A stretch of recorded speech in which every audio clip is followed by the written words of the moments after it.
to where it could be perfect all day before your show. You're prepared. You're doing everything. It's perfect. All as soon as the show has to start, it's going to hit you. That's it. Bunch of bullshit. It's a bunch of bullshit. Facts. But how's it going, everybody?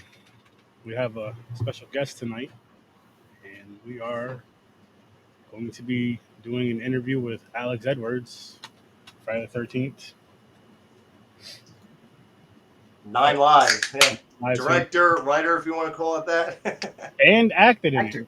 Yeah, A little bit of everything. Sort of started. And did the commentary, which the commentary and the movie, as well as IMDb, are all in the description. So if you guys want to go check that out, if you haven't seen it, no matter how we felt about it, if you listen to the episode, you know you should still check it out. It's an independent fan film, and I would say watch the regular version first, then watch the commentary, and you'll understand a lot of the reasons why they did the things they did. Which one thing that was interesting to me and awesome at the same time is you and your wife going out there for like a romantic thing, and she's like, I forgot the gentleman's name, but have so and so come and wear the Jason suit. Have Steve come and wear the Jason suit. Yeah, like, this is awesome. Yeah, me and Steve were big horror guys. Like growing up, like we fed off each other. It was like a pretty important thing in our lives when we were young. I think I watched Jason movies at his house for the majority of my life in the 80s and 90s, and then we got together, and then like around 2000 when we got a little older, we were like 20 years old. We took a VHS camera and we shot like this hokey Michael Myers movie called The Ghost of Michael Myers. It's on the same channel as the 9 Lives movie.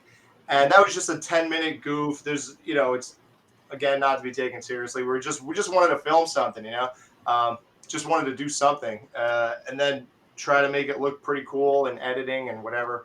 So we did that. And then like me and him kind of like got together and split apart and reconnected a couple times, and we got together right around in 2020, I think, like I'd say January, and then we hung out a little bit in that summer, and that's when my wife asked him to dress up as Jason. So yeah.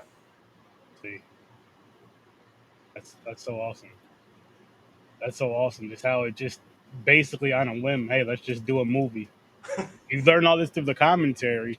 So then it gives the movie, I guess you could shoot the movie some bail because of that. It wasn't like a planned thing because they were basically like writing the script on the run as they're doing shit. And so it's like, we decided to do it, might as well do it. And it was supposed to only be like 10 minutes, and then they ended up doing a full-length feature. 1 hour, yeah.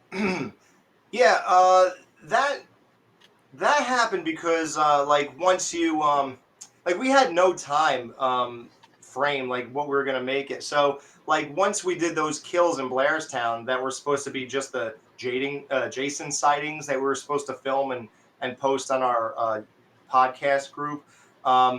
Once they did the cemetery scene, like they said, well, let's say that Jody's brother was killed, and I was like, well, why would we do that? I mean, what would that matter to post on Facebook? And they were like, well, I don't know, let's do like what we did with that Michael Myers movie. Let's make like a 10-minute movie. And I was like, yeah, all right, okay. So then we just cooked that story up. And then when you go home and everyone's coming the next day to do something, I'm like, well, I guess let's write an explanation for the 2 kids that were killed in the tunnel. Let's write an explanation for the Jody brother thing. And then you just keep on making excuses. And basically this is what it was. Well, we did this, so let's explain that. Well, we did that, and we're going to go here, so let's write something for this scene. Like, they knew an abandoned camp, so it's like, well, let's do something there. And I'm like, well, what are we going to do there?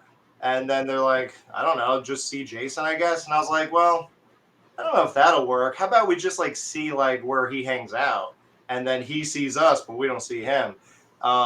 Because we knew we couldn't film the whole movie in the camp. It was just like a one-day thing. Yeah. So that's when I just decided to bring this this whole like Jason Mom Part 2 head shrine thing with us, or some of it, and just shoot that and put it in there, and then we'll have Steve come around and act like he, saw us there. So it was really that kind of thing. So it's funny that like, and I understand like why you guys had those ratings and why people feel that way if they do.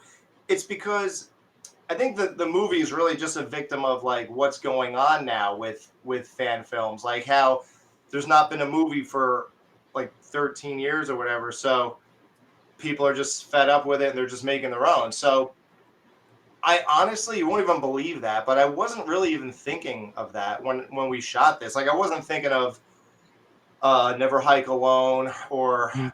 or the Vengeance or anything like that.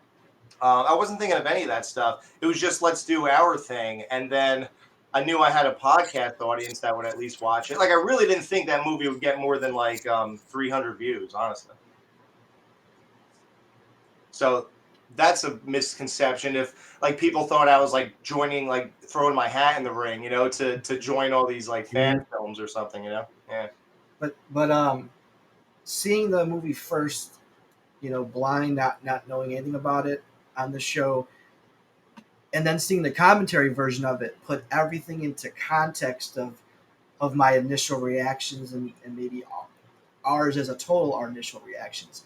Uh, Having you explain that this wasn't meant to be a full fledged movie, that it wasn't meant to you weren't taking anything serious. I think listen to that commentary, put things back into perspective, from my opinion of your film, I agree which with you there. which definitely makes it positive, and I encourage anyone to watch the commentary version to clear things up after you watch the original. Exactly. Watch the original first to get your opinion on it. I say to get your like honest opinion on it, and then watch the commentary, and it'll fill a lot of gaps. And then it's basically friends that got together, literally just friends that got together. They're getting ready to do one thing, and then yo, let's just do a movie. Okay, let's do it. Let's just listen. And so let's not make up any excuses of why we can't get this movie done. We're gonna write some shit out now, and we're gonna act it out. We're gonna just write and act. And I respect Right. that. I respect Yeah, I remember one thing you guys said. You're like, these guys aren't living their characters at all. No one's acting like anything here. And it's funny because like I even said in the commentary, like honestly, like these people showed up, and I was like, well, look, you're gonna say this, and I mean, I think that's exactly how it comes off, of course. it, But the thing about it though was like if I just happen to be around, you're like, hey, you want to be in a movie and read these lines? Fuck yeah! Like how? right, And it's Friday the 13th. Yeah, yeah, like if you saw like our deleted scene or the outtake or whatever of when Jason kills the guy on the deck and then throws him overboard. Number one, that's a dummy and it couldn't be more obvious. So it's obviously a joke. oh, Um, do but you, uh, I was gonna ask, do you guys have the outtakes? Are they Yeah, released? I got it somewhere. I think I posted it on our group. I could find it for you and tag you in it. So Jason, really, the other take was that he took him and threw him like 40 feet across the yard, and like we were thinking of using that, and everybody was dying, cracking up in the background of that. Like everybody was way into it, so it was totally a goof. And it was supposed to be like tongue-in-cheek humor. It was never supposed to be like some serious thing. So yeah, but I do agree. Like, I guess the one regret, I guess I do agree with you guys, is that I should have probably covered his tattoo on his hand. I don't know. I know I did it in the one scene, like where he homages Vicky's kill from part two, and you just see his hand holding the knife Mm-hmm. going towards my wife and stuff. Like there, we did it, and I don't know. I just didn't care or think But about it. again, Or, it's different because it wasn't like it was a planned out thing. Like, listen, we're gonna go to Blairstown. Let's shoot a film. hmm. Let's go. Let's shoot for 15 minutes. If anything more happens, whatever the case may be. But let's do it like that. Yeah, and I, like our thrill was just to get those Blairstown shots, like that we like. I had my wife hold that camera almost to the micron, exactly how they framed it in the first movie, and we were just happy to get that. And at that point, and then like you were joking about like, how could you not see like a 6'4" guy in a hockey mask standing outside of a Blairstown diner? Like that again was supposed to be total goof. Like that was just okay. Let's just film these people eating in Jason's. And again, that was a Jason sighting. It wasn't supposed to be seriously, but since I wasn't taking the movie seriously, I still put it in there. Like I had no problem putting that in there. I Uh, was totally okay with that. Um, and you mentioned like why would he stand up on that weird deer stand in the camp? Like when we saw that, we are like, wow, hey, can you go up there?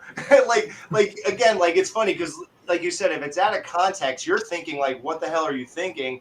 And we're thinking like, hey, how about you do this? How about you do that? This is different. And that's all we thought about. You know what I mean? Again, if people don't know who are like listening, no budget at all. There was, I think I spent like probably like $27 on the movie, and then just the MacBook to edit it was the only money put into it, honestly. Nothing else. It was done on a cell phone. This phone here, I mean, nothing. I just set it on 4K, and I figured that's going to be good enough. So Nice. it's all context, honestly. Yeah, definitely. No, I mean, it's dope you guys created it and all that. And again, like listening to the commentary and even listening to what you're saying now, it does change it some, just because you guys are just doing it. Again, just doing it out on a whim, literally. Like, hey, I guess we're doing a movie. Yeah, we get to see things from your mind as you're explaining the commentary over the movie. So now all the things that we questioned initially, like I said, are answered, and we understand it better now. And your editing, by the way, when Steve is playing both characters and you have to edit that, I mean that's crazy skills. Like I that MacBook definitely paid off, because you're the way you created those effects and the way you edited those shots when he had to be in both scenes, be at the scene at the same time, was crazy. Yeah, awesome. that was a big challenge, I know for sure. Yeah, we had to really like think it through. Like, well, what are the two of you gonna do here? And you just had to. I didn't write it down or nothing. I just thought of it, and then you really got to just envision it, because again, you don't have time. That's the real problem. Like, think about like when you do a real budget movie, like what's it called? Peter Anthony and stuff like that. These guys are getting $50,000. They're getting real crews, real actors, people who will actually stay here and show up tomorrow and things like that. When you have like friends who live 2 hours away, you know that they're not going to keep driving up here like a million times, and they're not going to stay here for too long of extended periods of time. So you kind of, that's the weird thing about the movie. I felt like when you watch the Nightmare on Elm Street documentary, and all they talk about is how they're rushing everything, and everything's a rush. It just, everything sounds like rush. And that's really what I kind of more or less felt like. I didn't have time to think of things or frame shots perfectly or plan anything perfectly. It was really like, well, let's do this. Okay, I want you to just come down here and do this and do that. Like, that's all it is. Like, I wish, and a lot of people ask me, like, who get that it's just whatever, but they still said, you know what, though, I still like it, though. Why don't you do like a sequel? And I said, I would only do another one if I could actually write it from beginning to end and have a point to it and a plot to it, and have, like, no offense, guys, but like real actors and stuff like that, and maybe a real special effects guy, and locations and money and sound and an editor, you know, things like that. Like, if I could have real things at my disposal, I would attempt doing something like that again. But from here, I would just do like maybe the 10-minute things I envisioned the first time. I would just do more of that, because that's easy, you know. That'd be interesting. I would like to see that. And the funny thing is, I was just about to ask you that question if you would do another one. You just answered the question right there. Yeah, only under those circumstances. I to Which do is it like this. understandable.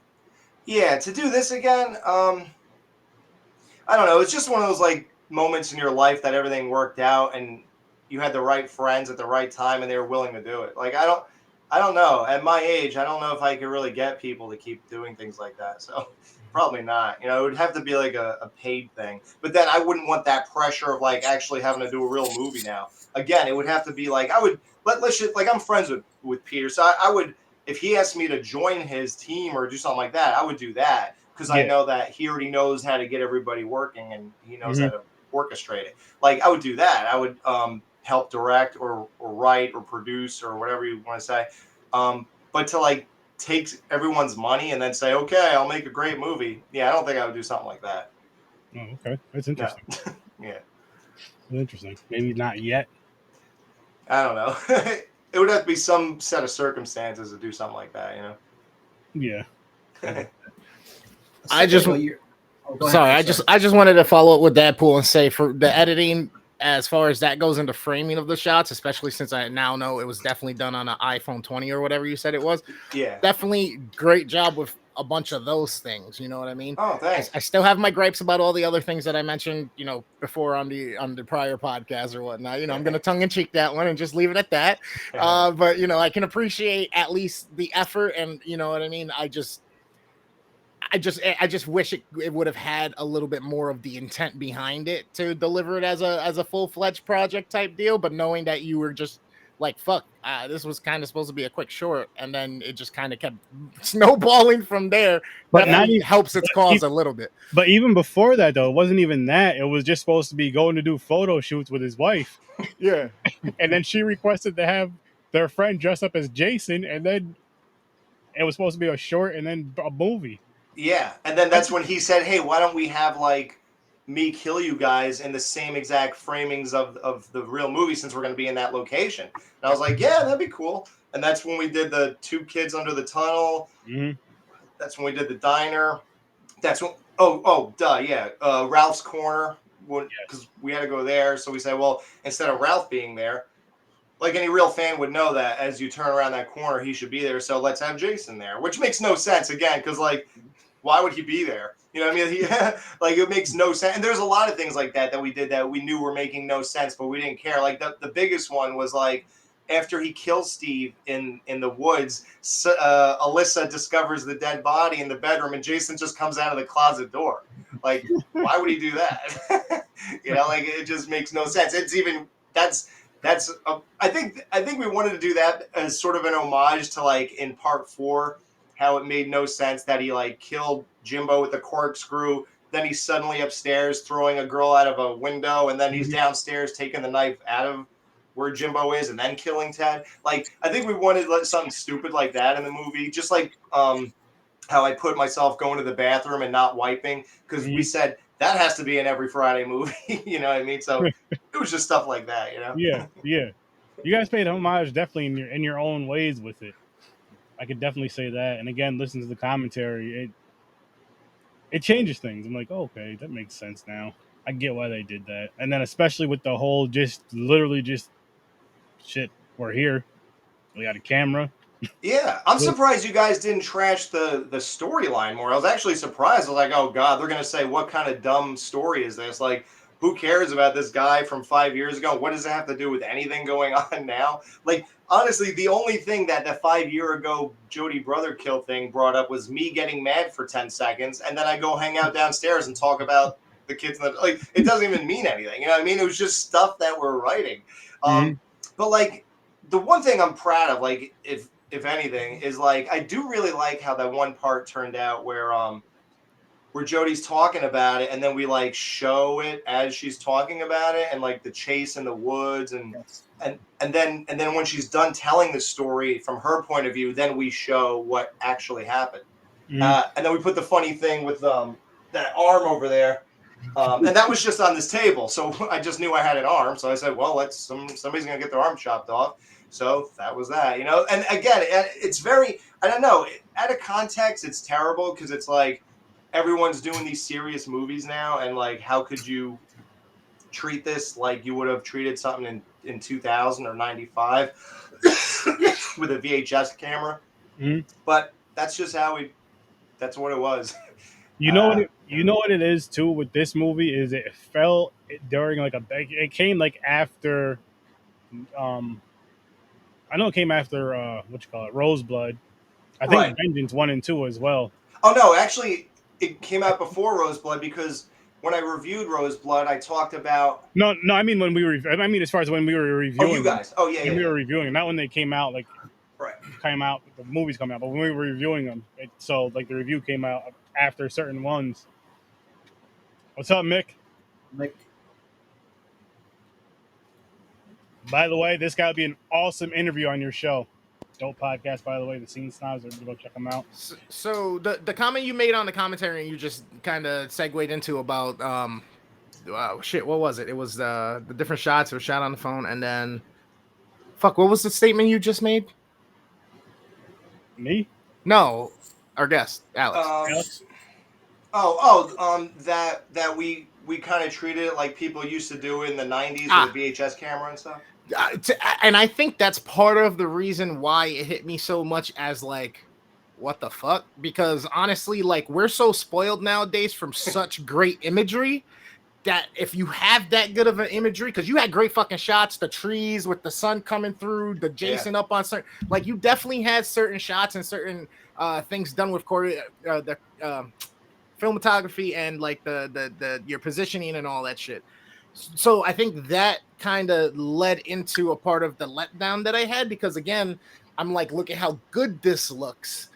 And then I'm expecting like all these other aspects as well to kind of follow in line So with fall that. into place. Yeah, you know what I mean? So that's another reason for me that it was like, fuck, man. Yeah, it's like you were almost there. Yeah. Yeah, honestly, well, those were just us getting lucky, I guess. I don't know. Yeah. Like, listen, if you say, are you happy with how it came out? Of course. I mean, when you know the story of why it's even in existence, yeah, sure. I mean, I've seen worse, for sure. And having zero experience except for a 10-minute thing I did when I was 20 years old, and having, like nobody else had experience either, at all. So for having zero experience and zero plot, zero ideas on the spot, yeah, I'm really happy with how it came out. Oh hell yeah, you should. Yeah, and that's it. But again, you always have to keep it in the context. Like, now, again, if somebody let's just say for whatever reason I was paid $50,000 to do that movie. Oh yeah, I'd be like, oh, I just didn't care. I just wanted people's money, and I just shot whatever I wanted. You know what I mean? Like, that's what I would think if I did it that way. But since I got $2 for the movie, yeah, I'm happy with it. It's funny, right? Because most people would be like, well, what the fuck did you do with the 50 grand? And you'd be like, well, what did you expect for 50 grand? You know what I mean? It's different a perspective on that. Yeah, I'd be like, these movies take 20 million to make. What are you talking? Yeah. Driving up in a brand new car. How much did that cost? $48,000. Yeah, what did you do with the rest? Made the movie. I bought a MacBook. Does the movie even make an appearance? Nope. Does the car make an appearance? Nope. I didn't want into that movie. I didn't want to be tied to this. Yeah, I don't want into this crappy movie. What are you kidding me? That's funny. That's funny. Oh man. No, but at least you can chuckle about it. At least you can embrace the feedback and at least go, listen, dude. That's fine, but just so you know, I pulled out my phone. People started hanging out. We were supposed to be drinking and just getting some shots for each other. And the next thing you know, we made a fucking movie. Get off my back. Yeah, how about that? Again, that makes sense to me, because it's just like, again, listen, we have, I don't know how long it took you guys to shoot, but let's say we have a week. That's it. I think I wrote it at the end of the movie. In the credits, it says the shooting dates. But again, that doesn't mean every day was dedicated to this movie. Yeah. Absolutely not. It was like, if I had to be real about it, I'd say like 4 weekends. 4 weekends? I think so. Nice. And then I had to do a lot of filler stuff. Like, for example, so in editing, I'm like, oh God, we don't have anything that explains this, or we don't have a transition to that. We don't have this. We don't have that. So then I would film things by myself and around the house or whatever to fill stuff in when I couldn't get everybody together. That's why I'm in the movie so much. It's not because I want to be a star or anything. I actually, the point of me was to just fill in tons of gaps. And that's why it might appear that I'm like one of the main people in the movie, but it's only because I couldn't get everybody to come back here. Yeah, so that's the other thing. Yeah, for sure. Get that for sure. I was like, this guy looks so familiar to me. I'm like, where the fuck do I know him from? And I'm still trying to put my finger on it, man. I'm still trying to put my finger on it. I'm like, have I caught his podcast before in the past or something? Have I seen him in something else or something? It kind of looks like Dave Grohl, so he's kind of a little bit. He kind of does look a little bit like Dave Grohl, a little bit. A little Foo Fighter action. I've heard that before, actually. No, but yeah, I was just like, man, this guy looks super familiar the whole time. And I was like, was he an extra on Sons or something? Like, look, he pulled out the Fat Boy and everything. Like, what the fuck? Oh, I wish. That's one of my favorite shows. Hell yeah. Yeah, well, here's the thing. So, with understanding your perspective after seeing Rosebud and all that, and then this. So, I think one reason that this movie has kind of a target on it for some people is because it has like 1 million views and stuff. And again, I don't know how that happened. I'm like, hey, can I toss you a couple of pieces of my content? You post it, and let's just see if they get 1 million views. Because I'll tell you what, I'm going to tell you how it happened for us is because so for the month of July, I was calling it Camping with Sir Sturdy. I was doing Friday 13th fan films and 13 fan films. Right. And I would just, those are the first 13. That was one of the first 13 I found. Oh, So I was like, I'm just going to put this on a playlist so I don't forget which ones are which. I sent it to these guys and we watched them the days that we reviewed them and kind of just went down the list. Wow, that's weird. I think I found that playlist a few months ago. Because I think I might have been looking for fan films. Because, I always get someone writing to me eventually and saying something about it. And, oh, you should see this other one that did this or that, the other thing. They also did Jason Part 2 stuff and all that. So then I started looking at stuff. And then somehow I just found that playlist that you're talking about. So I did see that. Yeah, I had a bunch of them on there. And I'm like, let me make my own 13 so I don't get Yeah. this mixed up and forget. Yeah, and I was happy to see it on there. I remember going, wow, I can't believe they put mine there. And the other thing is, like, and then people ask me, so are you rich from this movie? Because it has, like, 1 million views. And I'm like, well, so this is going to, like, kill you. So I probably sacrificed, I don't know how much money 1 million views would get you, but I kind of traded off the money to make the movie better by just putting Manfredini's music in it and, like, other music in it. So once I knew I was committing to that, I said, well, I'm not going to be able to make money from this. I can't monetize it with copyrighted stuff. And I knew it would flag because I did a few sample videos and uploaded them to see if they would show up, and they did. So I knew I wouldn't get paid for it. But again, I thought it would only get like 327 views. So I never thought 1 million people would have seen it. So I got nothing out of this movie. Just sacrificed because I knew that music would make it so much better. And I spent a lot of time like picking the exact right music for every scene. Like I would play like 30 different tracks and overlay and just keep watching the scene over until I found the right one for each one. So that was like a lot of the time spent editing. So that was like my trade-off. I wasn't going to get any money for this, but at the end, it was a product I'd be happier with watching when I'm 65 and saying, yeah, it's better like this. Because having generic music or no music or whatever, it would have been, you guys would have hated it a lot more.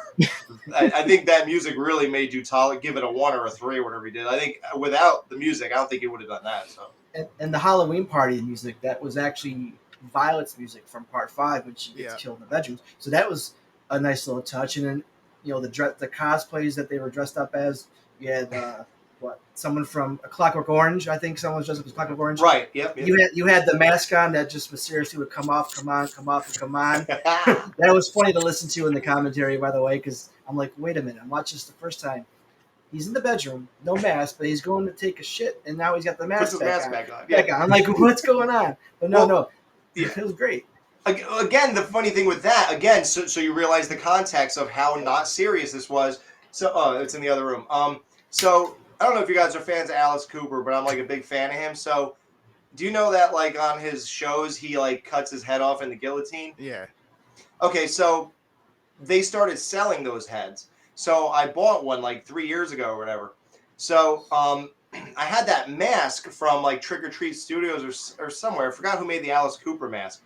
So my kill was supposed to be Jason seeing me and then just swiping towards the camera. And then I would roll that Alice Cooper head down my legs. So it would look like my head was cut off, but it would be obviously a colossal joke. Like there's no way you would think this is real. So it was just for a total gag, total goof. And that was the extent of my character. I wasn't going to do anything in this 10-minute movie. So that's why I had that mask on, because we were shooting it in the early days, and I had to incorporate it again as the movie went on, just to have some continuity. But it held no, obviously, major meaning or anything. So, quick question for you. Seeing how you did this with no true direction or anything like that, and just on a whim, and it got 1 million fucking views. Yeah. Are you inclined to do something else? Just period? Anything else? Just You know what I mean? Like any original shit or just another type of remake or fan film that you want to do that you're passionate about? Because not for nothing, man. If you got 1 million views off of this shit, you can get 1 million views off of something else. You know what I mean? Yeah, hopefully. I agree. Thanks. Yeah, I would like to do shorts. Like, I do want to keep it to the 10, 12-minute thing, and I think Okay. I could definitely create like stories like that. And Yeah. I would definitely actually practice acting and stuff. I wouldn't just like Mhm. look at it and say it this time. And I would try to get like other people to actually care about it and Yeah. really read their stuff. And yeah, so I would like to do 10-minute shorts and like vignettes or whatever you want to call I it. could But I could get behind that. yeah. Shit, you and me both. Send me a Hell script. yeah. Yeah, right. Oh, It yeah. just seems a lot easier, and it seems like I feel like I could do even better, obviously, with than a full blown thing. But I have written a script a long time ago that disappeared though. There was a website called HORRORWITHSIR.STURDYGUESTS, and I submitted a script for, again. It's funny, Friday 13th Part 9. It was a script where it was all and this is years ago before this became a common thing. It was a script with all the returning characters who survived, and I wrote it in all their voices, and everybody really liked that. And that was like my first like attempt at a script, but it was like a lot easier because you already had characters to work off of. Like, you didn't have to create your own, and you could kind of like keep moving on. Like, Chris was still messed up and on medication. Tommy was the only one who could like understand her because he also was traumatized, and like Amy Steele and John Fury were they were still a couple, but they were like kind of estranged or whatever. Like, it was this whole thing. So I did make an attempt at writing before, and this was like in 2003 or something like that I wrote that. So I definitely think that I could cook up scripts that are like coherent for sure. Yeah. I definitely didn't do it here. I think this was just a gap filler, honestly. It was just, let's just say things to explain things and to move to the next scene, and that's it. You know, I wish I could have wrote it from beginning to end. I wish I knew I was making a movie, you know. No, because I honestly, I would want to see even something shorter that you can do and, you know, make a little bread off of, get monetized on the videos, and then also that you have, you know, your direction and your writing to it so that it's the way you actually intend it to be. You know what I mean? Like I said, like we said, you know, now knowing that, yo, this was literally off the riff, just like, hey, we're kind of here, let's just, and it snowballed.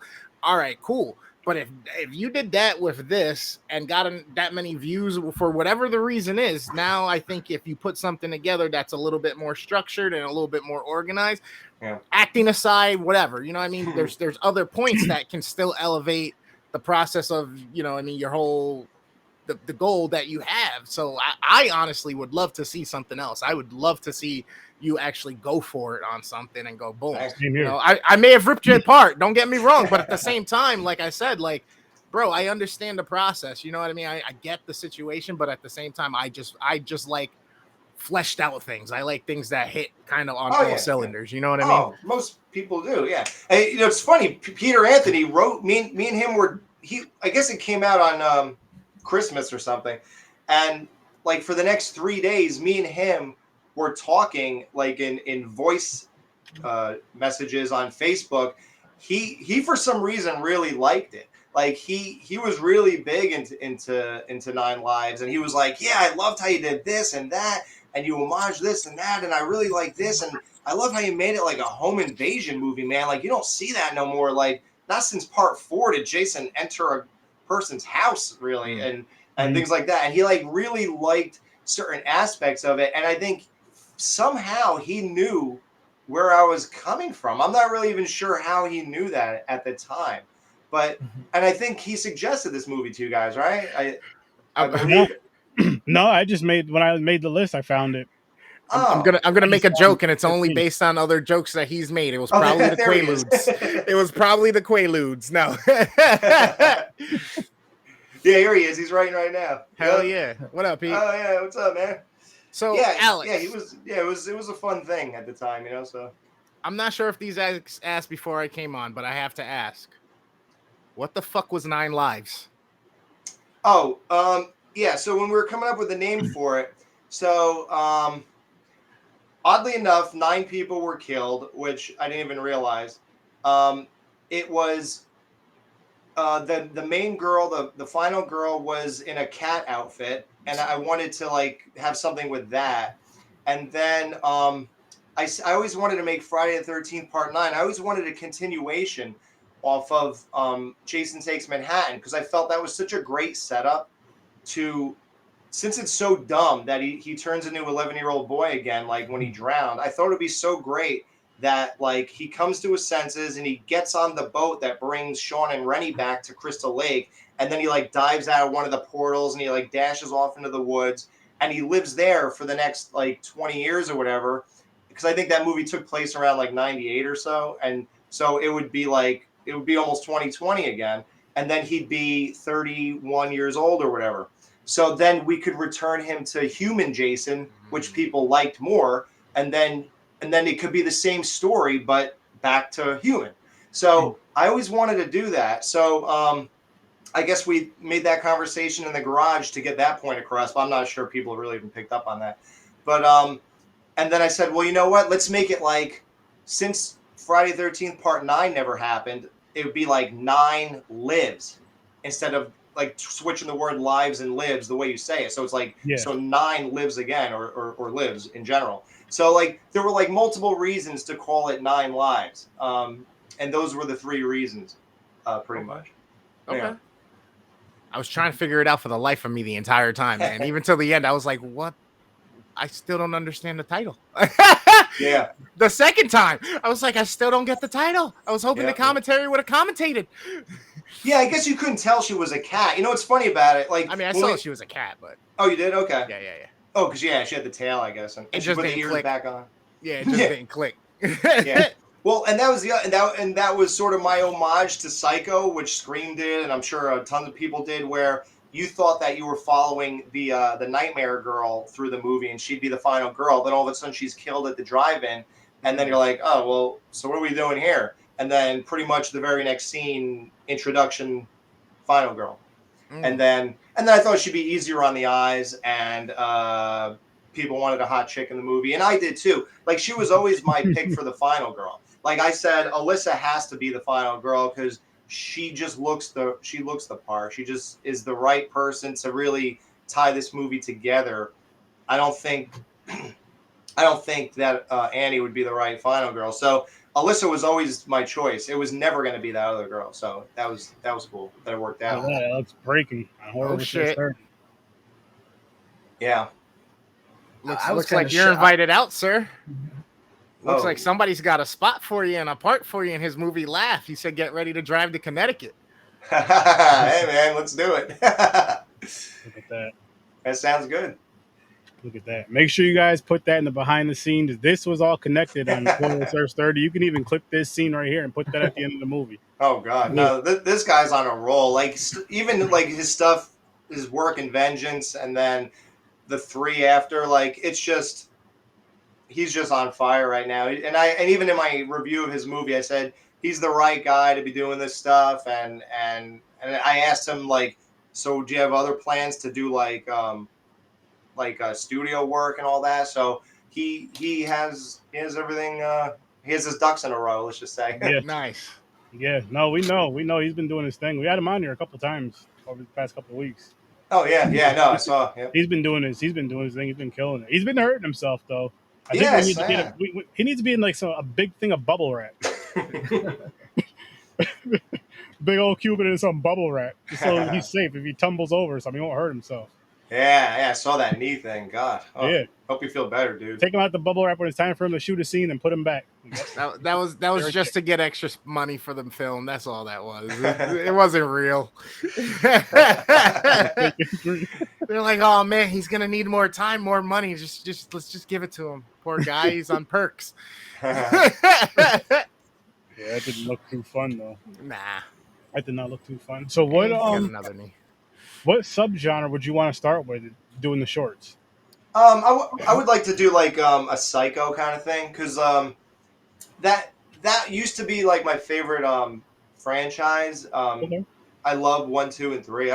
4 is like horrible to me, but like 1, 2, and 3, like 3 is like one of the greatest psychological like explorations I've ever seen. Like it's the most intimate look or whatever that you'll ever get of the character of Norman Bates, because it was even seen through the eyes of Tony Perkins because he directed it. So like the guy who brought that character to life actually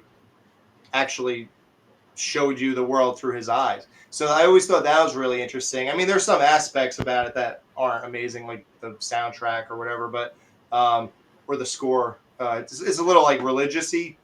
But other than that, I think that's like a great film. The leading girl could have been switched out for somebody else. I think that would have helped. But other than that, yeah, really great movie. And I always was really into the character of Norman Bates. So I'd probably do like those types of things, like the psychological mental case type person, you know, instead of like, I guess he's a slasher, but more straight human. Yeah. No, I get what you're saying. Yeah, not like a. Yeah. That'd be interesting to see. A ghost stuff I'd like to do. Paranormal. Like, you know, things as simple as like paranormal, you know, like what they did is pretty amazing, right? I mean, all you have to do is like bang on a wall and you have like a $100 million movie, you know, and like drag things across the room or whatever. So like that I admire for sure, that he put Psycho 2 ahead of 1. Yeah, man. People do. So yeah, that stuff is admirable, and I feel like that's always something you could always do too. You could always do a good ghost story or whatever, you know. Yeah, that'd be interesting. And I like how you said like going with shorts, because sometimes you can tell a great story in 10 to 12 minutes. Yeah, 10 to 12 minutes. You say what you got to say, and those type of shorts. The thing that gets me mad about the ones that are so good is because you want more. Right. You know, this person only does shorts. They're just like, I got to see more of their stuff. Yeah, I probably would have been a good person to have like in those VHS movies, you know, where you just do like a segment of something like that. Like I would love to have done something like that and just put all my thoughts and time and energy and like anything I'm capable of, I could have condensed it into like 15 or whatever minutes. And that's kind of like editing yourself, you know?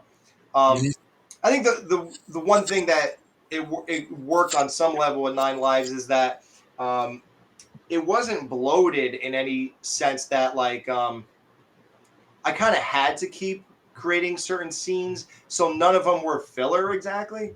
So it didn't feel like I was just adding time to the movie. You know, that was not deliberate. So like all that time kind of had to be there to round it out in any way. You know what I mean? Mm-hmm. I like that. I like that you'd want to go in a different route than just like regular slasher, going with the kind of paranormal or psychotic / paranormal, but more of a mindfuck than a Friday the 13th film would be. Yeah, I mean, listen, I would do another Friday, but it's not like that's all I'm interested in. Yeah, I would do other stuff for sure.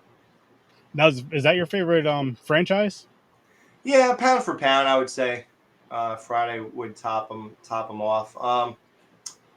I guess beyond that, it would be like Psycho.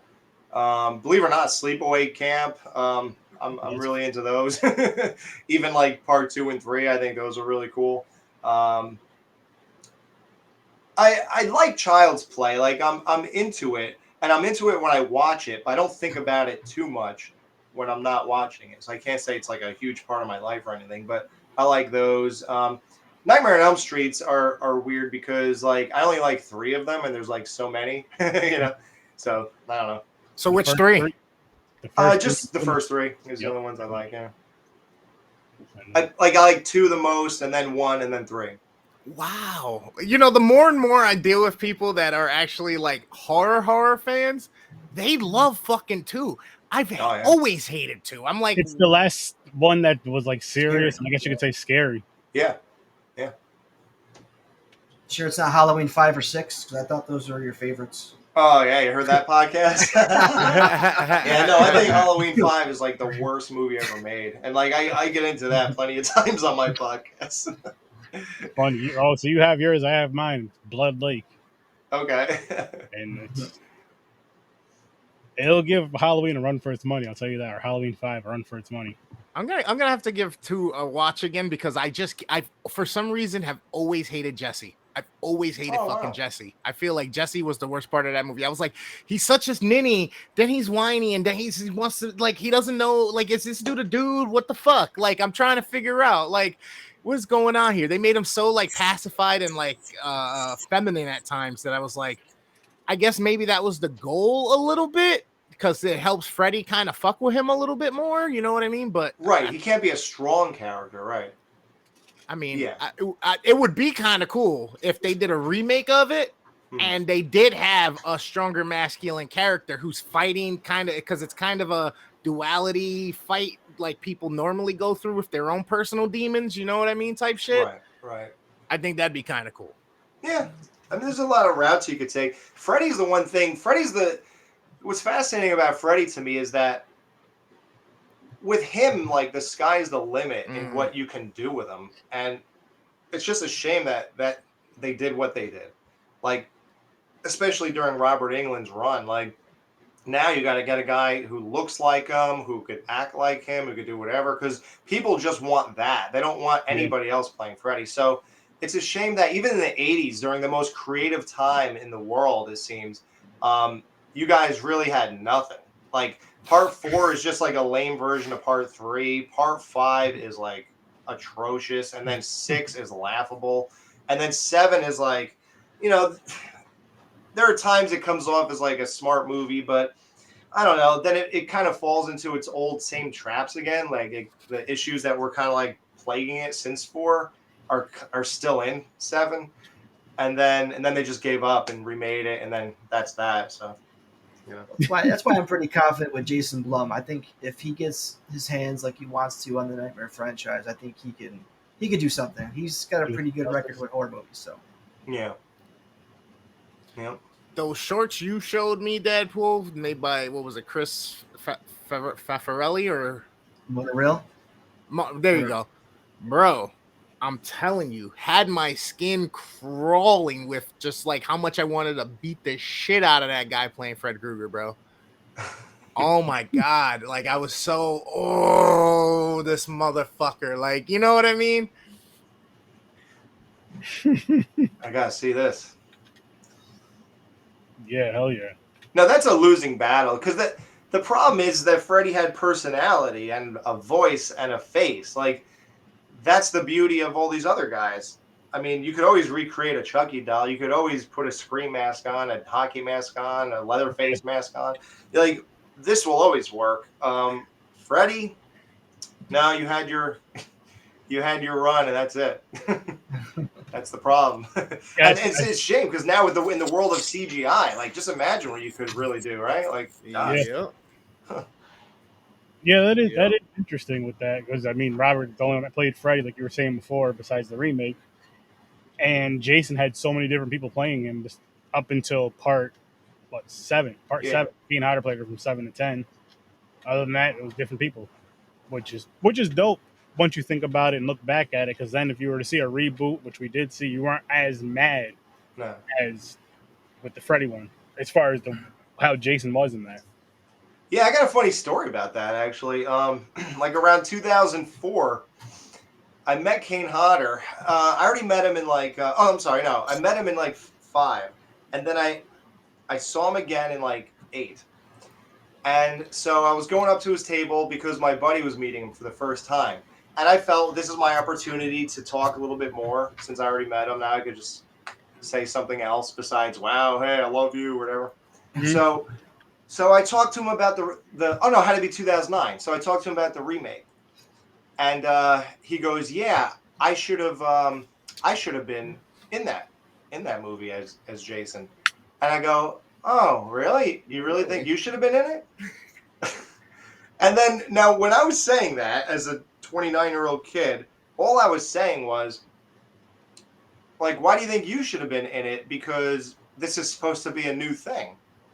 It's not, there's nothing to do with those old movies. This is like a fresh new take on it. So he just looked up at me like really angry when I said that. And I was like, oh no, I'm just saying, like, why do you think you should have been in it? So, like, I couldn't get out of it. Like, I guess the way I said, oh, you really think you should have been in it? I don't know, it must have sounded bad. So then he goes to the guy, he goes, hey, so let's take a picture. And then he does this back when he was allowed to choke people. And then he goes, now it's your friend. You got to get a picture. I was like, oh, no, I got one a couple of years ago. He goes, it's fine. Come on. And I was like, okay. So then I walk over to him. I swear to God, he squeezed my neck so hard. I was like, all right, I think you got it. I was like, I didn't blink. Let's go. We're done. Dude, I thought I was going to pass out. He did a real choke on me just because he was so mad that I was surprised that he thought he should have been in that movie. He just proved why. That's all. He goes, because Yeah. nobody else is going to choke anybody like this. So he probably choked me harder than the person who did the lawsuit or whatever, which made him stop choking people. So, go To that figure. person who did the lawsuit, you messed it up for a lot of fans. Bro, Oh, yeah. that's Just like the don't people don't get Thomas choked. got supersized. It's a request. Don't get choked. Now when Chris meets Kane Hodder, he can't get choked. This is the bullshit. This is the reason why I can't get a supersized fry or drink no more. You know what I'm saying? This is why they had to label cups hot, even though you just fucking ordered a hot coffee or tea. People are fucking stupid with that shit. Like you have to put a label on your Keurig. It says, "Please remove sticker. Beware, may be hot after using." Take child out of the shirt before washing it. Like, Yeah, weird instructions, right? Yo, when did It's like, wait, you killed 2 birds with 1 stone. Now there's no bath. Perfect. where did these idiot instructions come from? Like, when did this shit start? Oh, I believe it. No, I know it's out there. I'm just saying, like, when did this stupid? No. I shit mean, start? if you scroll on Instagram long enough, you'll see there's enough stupid people that I can see why they do that. I guess that's the curse of social media. There was always stupid ass people, but you just didn't know about it. You only knew about like 6 of them, and that was it. And your whole town, or even like all the people you do in the world, you only knew about 6 of them. Right. Maybe not even personally. Maybe just some people you know on TV. Now it's like 6 shit, every hour. oh, 6,000 every day shit. now. now they all got phones and cameras, and they're all going viral on TikTok, except for my ass. Yeah. Or doing some stupid shit. Like, I'm telling you, I got to start hitting myself in the head with some frying pans or something. I guess. Get somebody to walk up behind me and just clap. So to get back to 9 Lives, I know we're just talking about Freddy. I think one of the cool things about the movie was the nightmare sequences. Oh, yeah. With Annie, with yourself, because that just kind of just added a different layer of suspense, horror, grief, psychological, all that. I mean, it was just a nice little touch. I'm still mad that Annie got killed off soon. It's in my notes that I'm kind of mad Annie got killed off so quickly. So you didn't like the psycho switch then? I thought she was gonna make it to the end. I had that feeling. I'm not mad about it, but Annie kind of grew on me throughout the whole movie. So, but the sequences, the nightmare sequences were cool. I think she was a little surprised too. Her eyes popped out. Yeah. Dude, that took something so stupid. Took so many takes because Steve had to hold her just so we could see her feet dangling, which we could have rigged other ways that he wouldn't have had to do that. But we were in the middle of the woods, whatever. So I kept dropping those eyes, and they would not stay in frame. And I'm not gonna like follow them with a camera. So I had to drop those about 11 or 12 times, and it still rolled out of frame, and just the one stayed. So I was like, let's go, cut and roll, let's move on. I'm gonna fix that for you. You just said that shot was not 11 or 12 times. It was 13 times, guys. That's what he meant to say. 13 times one would work right. Exactly. Yeah, just like that one shot where Jason like busted through the window, sort of. That took so many times because everybody had to be in the right time and sync up right to the window, and that like little things like that I put like real, I guess, effort into, I guess, if you want to say. But generally, like, 1-2 takes, that was it. As long as I got it and it turned out whatever, it got the point across, we just moved on to the next thing just so we could finish this. But thanks. Yeah, the nightmare sequences, those were just I hope I don't take the mystique away from you, but those were just born out of we should do more. We should do a bunch of chase scenes, but where would they go? Like once he chases her here, what are we gonna do at that point? Or once he does this, or once he kicks the door and it comes at her, what am I supposed to do? Kill her? So I was like, so let's just have it so she's just like dreaming this stuff. And then we ran out of scenes with Annie, so then I had to make believe I did it, you know. And that was like another example of like filling in gaps. Like, again, that's why I'm being filmed again, to fill in. Well, we have this cool scene where he kicks the door in and all this stuff, and we chased around that abandoned thing. So someone has to dream it, and I'm not going to call them down from 2 hours. So yeah, let's go. You know what I mean? Hey, I respect it though. I respect it. And I mean, it makes sense. Like, oh, listen, I want to get this shit done. This shit needs to get done. So, you guys that live 5 minutes away, let's go. Come on. Oh God, I wish they did. Man, it would have been so. I think it would have been such a better movie if they lived close. God, yeah. No, it's hey man, the shorts though. me and Sturdy tried a couple little things. It doesn't get any better just because we're in proximity. I mean, I guess if they were, I guess. What are you saying though? Is if they live closer to where it was 5 minutes instead of 2 hours, like, yeah, okay, that they can do away, more shoots and stuff. Yeah, a hell of a lot more shoots, and then maybe even have time to take it a little more. Like, we could actually take this a little more serious. Yeah, I mean, we're damn near neighbors, so we don't have to rush this. Right. And then maybe we can sit down and like cook up stories, you know, things like seriously. that. Even with little to no budget, I will say this: the Jason shoot should have been dirty. I know. I thought about that. Oh, I remember what I thought to be lazy, even though I could have just rubbed it in dirt. I think what I thought was, well, it kind of looked like this in part 3, so let's just go with it. Because part 3 was off the clothesline that Edna just washed Harold's clothes, so they were clean. So I was like, well, now it looks like part 3. No one's going to complain about that. And meanwhile, everyone's like, what the hell is this? And you're not the first person to say that, believe me. It's one of those things though, because you did pick like a specific movie, and if you did like Slasher Man, had the same exact story, it'd get a different vibe, a different feel for it. Say same story, different mask, of course, not the Jason thing, but because it's Friday the 13th, and then as a fans and people that are more of a diehard fan than I am, they point out every single freaking everything about the damn movies. I don't have time for all that shit. As much as I love it. And I have a bad memory when it comes to that. I mean, I don't remember all that shit. But I forgot my fucking point. That an audience who's watching it and they're knowing it's their favorite stuff, they're going to be more critical on it than exactly. If it was just a generic thing. If it was just a generic slasher, I think it'd be taken different. But again, people watch the film first and then go back and watch the commentary, and you'll understand why things happen the way they did, and you'll appreciate it more. I'm not saying you'll love it, because you may not love it. I do like it a little bit more, I will say that. But it was way better than a couple of the last. There was like 1 or 2 that we watched that I was just like, oh my god, there's nothing I can do with it. Oh, good. There you go. I'm not at the bottom of the pond. No, you're not. I do got to give you and your wife credit though, because not only were you guys acting and you were editing, but you guys were both like her shots of her filming. Like, she looks like a pro. Like some of those takes that she got, and just look amazing. Like, she did such a great job. Stuff. Yeah, she shot all the camp work. Yeah, she captured that cool Stand By Me moment in front of the lake.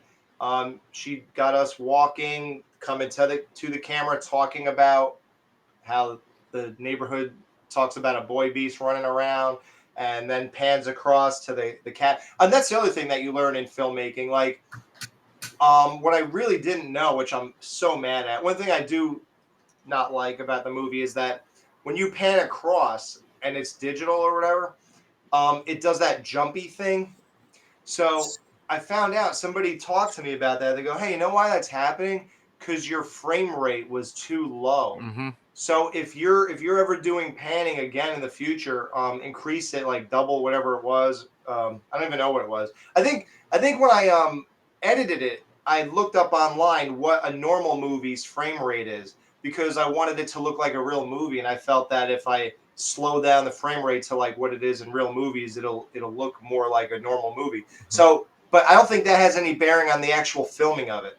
So it still would have looked good even if I did that. If I had a faster frame rate when I was filming and doing the pan shots, unfortunately, I did not know that. So that is one bummer about it that I.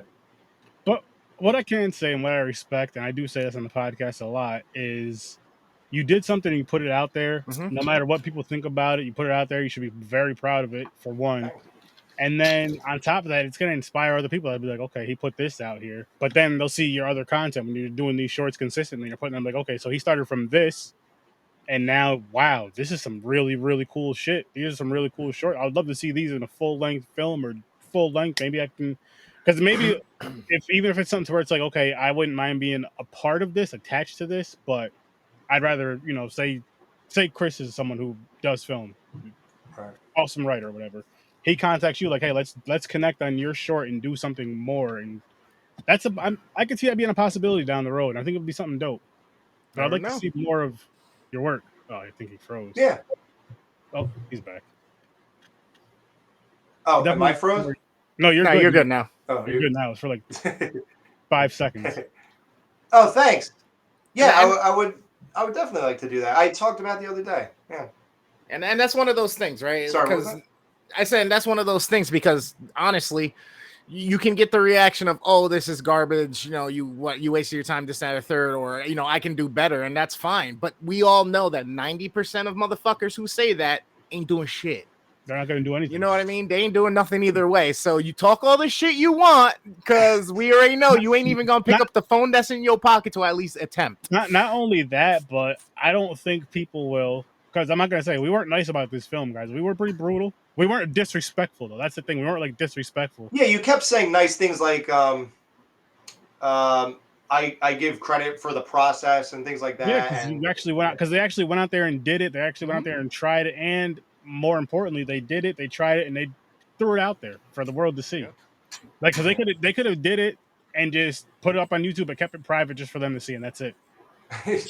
And just say, hey, we just shot a movie, and maybe they're proud of it, maybe they're not, but hey, we can just say, but they're just like, fuck it, let's put it out to the world. And again, as you were saying with your people who listen to your podcast, they understand it Right. a lot more. They go Oh yeah, into- they love it because they know that they know I'm just that guy from the show and they know Yeah. what I was doing. Yeah. So they all thought it was great. Which That's makes the sense. thing though. That's how it is. Like all your friends and family think it's great. You know what I mean? Like every single family member we show this to, they're like, wow. And friends, they're like, wow, that was really good. And you sit there and you're like, yeah, I know where you're coming from though. You're just what else Yeah. you gotta say? So like it's not like a real critique or anything. Like they're not really gonna tell you anything. But I think it's different for your podcast fans because you have that certain fandom where they're just gonna watch it because you're a part of it or because you did it, Right. and they may enjoy it because of that reason. And then of course, because the dope thing about podcasting is people get to actually get to know you in a way, even though say if you're just reviewing films and doing interviews and stuff, they still get to know you, get to know your personality and all that stuff. So it's like, oh wow, he did a movie, or oh wow, he's like, now I got to go check this out, and I can kind of see it. The personality kind of kicks off in this movie, this, that, and the third.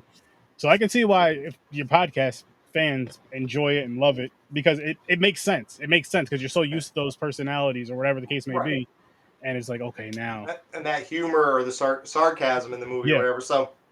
So like yeah, they're totally down. They thought nothing of it. They know where it's coming from, and everybody was cool with it. And I think you gotta remember too, like they've known me for 8 years, so like it ain't like they just heard 4 shows. They heard 160 or whatever. So like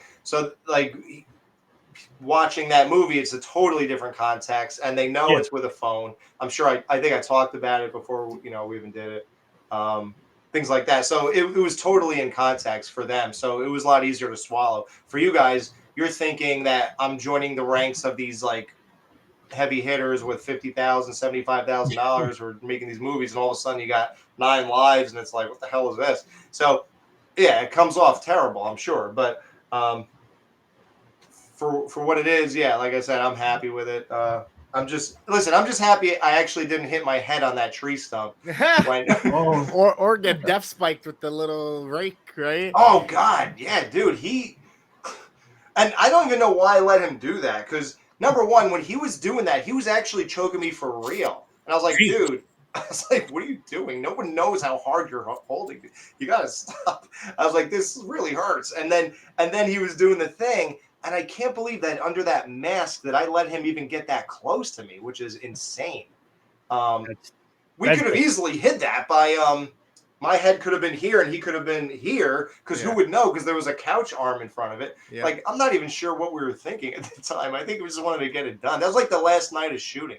Yeah, if you want to know that inside information, like everything from, besides Alyssa dancing with her boyfriend, everything else with Alyssa was done in one night, and it was all the last night.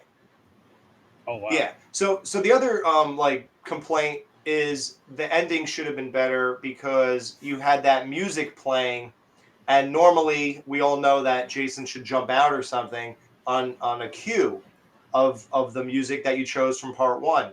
The answer to that is pretty simple, and I think I talked about it in the commentary. Everybody was totally burned out, and they were done. Steve and Jody showed up, honestly, 3.5 hours late that night, and we were supposed to start shooting as soon as the sun went down, and instead it was 3 hours after it went down, and it was like 1 a.m. or something by the time I'm filming Alyssa drive away.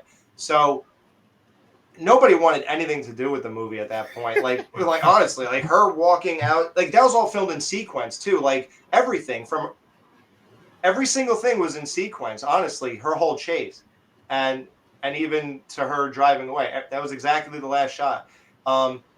And the only thing I would have liked to do is when she turns the corner, Michael Myers could have been standing there, since the movie took place on Halloween, and then you just get that reaction where the camera just shoots up to her eyes, like the surprised eyes or whatever, and kind of an homage to Sleepaway Camp 3 or 2.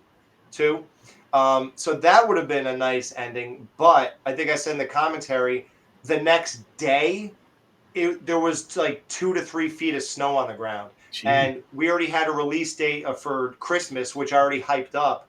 So there was no reshooting to be done or any additions to be done at that point. And I knew if I didn't make a definite like release date that I would never get the movie done. So I just edited that movie every day at work. Like whenever we weren't working, I was just on my MacBook just editing the movie, and then I would put it down and start working and go back to it and edit again. And so like one guy said he didn't like the editing I did. So I think again, if I had like real time and I was able to stay in my headspace the entire editing process, it probably would have been it would have hit better beats, I guess. But doing it the way I did it, like between working and living and doing other stuff and rushing to get this done on Christmas, I'm sure that hurt my pacing or something, you know? Yeah. Oh yeah. Do you think a couple shots? Yeah, you're good. Go ahead. Sorry. I was just gonna say, do you think the possibility of shooting an alternate ending to the movie and then leading into a new project would be something you'd be willing to do? That'd be cool. Yeah. That'd be cool if I like just took the footage of her driving around and then shot the Michael thing, and then she still looks the same, so we could just have her new reaction as if it was that night, and then it would lead into the next movie. That'd be cool. That'd be an interesting connection with your films. Just at the end of the movie, it doesn't even have to be the same character. Someone just drives off, and the next movie starts with them driving into that scene, and then maybe they get taken out early, and the story goes on to a whole different, complete different story of what they were involved in. Yeah, that'd be cool. That'd be never seen that. That girl's way into horror though, that Alyssa, so she loves it. She loves this stuff. Like every one of my birthdays and Christmas, she always buys me horror stuff, like all the time. That's amazing. Yeah, all the time. So she's way into it. We watched all the new Halloweens together. Like we've done all that stuff. So she would love to be in more of them, and I'm sure people would like to have her. So yeah. Hell yeah, well shit. Put her in more of your things and bring her on next time. Definitely want you to do that, for sure. Yeah. This was a good time. Thanks a lot, guys, for having me on. Well, shit, I gotta thank you for coming on, because what I respect, what I appreciate is, again, you were listening to the original episode and how I invited you on. I was being dead serious in the original episode of it. Your comment was, "Hey, I know you guys didn't like my film. If you watched the podcast, you would understand it more." But it was like nothing like "fuck you guys, you didn't like it." Blah blah. Like some people would get all pissy about it and take instead of trying to have a conversation and all this stuff and have some fun about it. No, I could tell you weren't like bad guys or anything. You could always like kind of see, even if they're saying bad things, you could tell someone's not a bad person. So like Yeah. I didn't think of it like that. I just thought, yeah, well, what do you expect them to say? So I thought at least giving you perspective would help, and then it would just be a fun time in general, you know. Oh hell yeah, hell yeah! And now you have 3 people that want to see more of your work. Definitely want to see these shorts. Thanks. And where did you say you're in Jersey? Yeah. Well, I mean, Nice. if there's ever a time where we have some free time, we can shoot something in a few days. Send a script. Well, that's what I did. And you said, yeah, the other great thing, you guys were like, what the hell is Vicky from Friday 2 doing in here? So I guess hopefully you heard the commentary and that shed Yeah. light on that. Like she liked that little part 2 thing, and she was like, man, I would love to be in that movie. And I was like, wow, really? I would even love to do something like that. Shit, Right. Listen, just here's 5 minutes. If you guys are together, just do this for me and send it back. Make it Right. as clean as you can and send it back. Okay, we could do that. Yeah. That'd be fun too. Yeah. Hey, listen, that was a huge honor. Like, I get to say I had Vicky from part 2 in my movie. Like, that's dope. That's super that's dope. the coolest thing in the world. Like, I was just happy to interview a lot of like, I must have interviewed like 10 or 15 people from Friday 13th. So like I'm happy just to do that. Like, I interviewed Ted Nice. White, honestly. Awesome. So that was like one of my first interviews, Ted White. So like now think of how much more meaning that has. Mm-hmm. That I have something captured that was nobody will ever have again. So that's such an honor, you know. No, that's dope. That's really, really dope. Yeah. Absolutely. And again, people, go check it out. Seriously, check out the movie first, and then check out the movie with the commentary, and see what you think. I got one last question now. Don't be trolls though. Don't be the corny trolls that are just saying this sucks with no reason. If you don't like it, say why, and then be able to reply to his response or whatever. Or don't, but don't be trolls. That's soft ass shit. What was the one last thing? One last question. How's the machete? Because it was a signed Steve Dash machete. We must, make sure it's okay. I was like, oh my god. Oh yeah, that's nice. That's beautiful. That's beautiful. Nice. It's funny because I had to use that for like a moment in the film, and then we immediately said, so that's never going to happen again. And then we went and bought a machete for all the rest of the stuff, which is somewhere back here. I don't know. Nice. Yeah. Did you guys all sign that machete? No. Oh, you should do that. Seriously, guys, listen. Next time you guys every time one of them comes over, listen. I need you to sign this machete. Why? Because we were in this film together. No, another part of the budget, as gifts, I bought everybody things to say thank you for being in the movie. So I think I spent like $300 in gifts for all those people. Nice. So I guess that's the budget, if you want to call it that. Hey, it's something. It's something. That's interesting. That's interesting because we usually with film in general, usually people have an idea, they have a plan ahead of time, not just on the trip and come up with the idea. For the most part, I'm saying. I hope everybody has always an idea before they do a movie. But no, actually I do and I don't. And the reason why I say I don't is because you have the ones that are just like, and I could fall in this category, I want to do a movie or even do a short. And instead of like just trying to waste time thinking it out, and just you guys just did it. I mean, I know it's a longer film, but you guys just did it. So I definitely respect that. I think that's a cool. I think it's a cool thing to do, just to at least get your foot wet, just to get something out there, and maybe just to kind of challenge yourself in a way of like, okay, I'll put this out there. Maybe I'll get 300 likes. You end up getting 1 million, but it's like, okay, now let me see what the people are saying. Yeah. Now let me. Even the comments are positive for some reason on there. It's weird. It's like the people who take the time to write to you are usually writing something nice. That's good. Like it has like 8,000 likes. Nice. I think, and positive comments. Which I thought was really weird. I just didn't expect that because I thought my podcast people would like it, but I thought, well, let me just put it out there for everybody on the channel in general, just in case somebody searches like fan film, and then more people go watch it, and then it'll be worth more of my time, and then there you go. But I think I messed something up. Like I messed something up in my search engine or something because I had 1 million likes of 1 million views in the first year, and then I released the commentary exactly a year later on that same channel, and I think I like reused the details or something. Oh, And ever since I did that, it's only gotten 70,000 views in almost 2 years. So I realized I messed something up. I must have messed up the search engine, or people are confused or whatever. yeah. So I eventually made that commentary private, and then I added it in the description of the real movie. Oh, nice. So I hoped that would make a difference, but it hasn't picked back up. I don't know what happened. I messed something up. Yeah. So Maybe us talking about it will get a few more eyes on it. Hopefully. yeah, hopefully, yeah. The old fashioned word of mouth. We're just using technology to do it. That's all. That's Yeah. all.